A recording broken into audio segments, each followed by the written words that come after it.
Merci. La parole est à Monsieur Gérard Lahellec pour le groupe CRCE. Merci Madame la Présidente, Monsieur le Ministre, chers collègues. La présentation du plan de relance et de ces 150 millions, comme ça a été rappelé à l'instant, dédiés à la forêt, s'ouvre par un constat que nous partageons tous aujourd'hui, me semble-t-il. Nos forêts sont déjà durement touchées par le changement climatique, cela alors même qu'elles jouent un rôle essentiel dans la lutte contre ce même réchauffement climatique.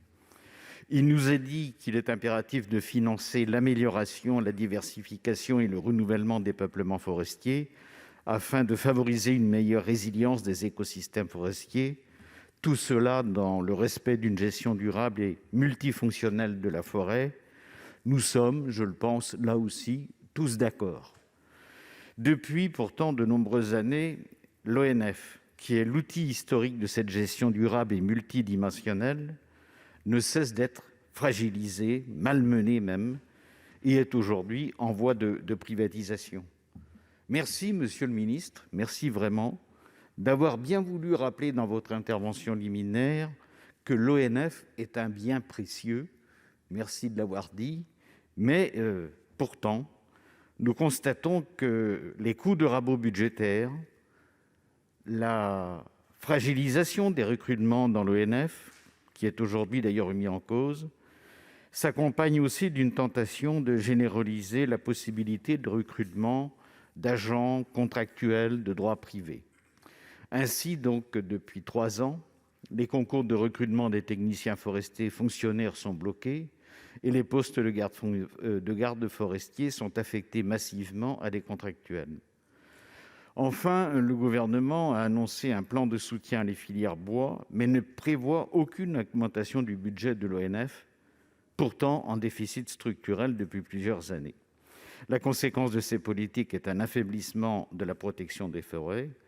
Dès lors, monsieur le ministre, quand allez-vous décider d'arrêter cette spirale de destruction d'un outil si précieux, indispensable pour assurer la durabilité de nos forêts? Monsieur le ministre. Merci beaucoup, Madame la Présidente. Monsieur le sénateur, oui, je vous remercie à mon tour de rappeler ces propos-là. L'ONF est un bien incroyablement précieux. Je crois que tout le monde le voit. Et d'ailleurs, j'attire, mais vous le savez très bien, mais l'attention de ceux qui nous écoutent. L'ONF gère les forêts domaniales, mais l'ONF, en fait, dans l'ensemble des forêts qu'elle gère beaucoup de forêts communales en lien avec les collectivités territoriales. D'ailleurs, à ce titre, j'ai voulu, dès mon arrivée, faire en sorte que les collectivités locales puissent rester au conseil d'administration de l'ONF. Vous savez qu'il y avait eu ce débat-là, et ça me paraissait absolument nécessaire.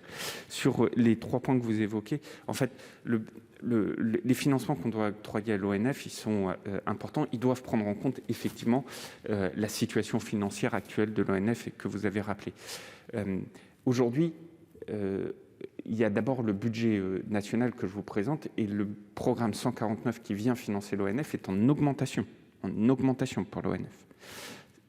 C'est pas ça qui va venir résoudre totalement le déficit structurel aujourd'hui constaté à l'ONF, mais enfin, il est en augmentation. Le deuxième élément, c'est qu'effectivement, l'ONF va bénéficier significativement, pas exclusivement, mais enfin significativement, du plan de relance dans son aspect reboisement, puisqu'on va comparer à ce que l'ONF fait dans le reboisement actuel, on va venir subventionner massivement le reboisement avec ces 150 millions d'euros. Et puis, deuxième élément, le LIDAR que j'évoquais tout à l'heure, les outils de gestion sont là des financements, des investissements que le plan de relance va faire, et notamment pour le compte de l'ONF.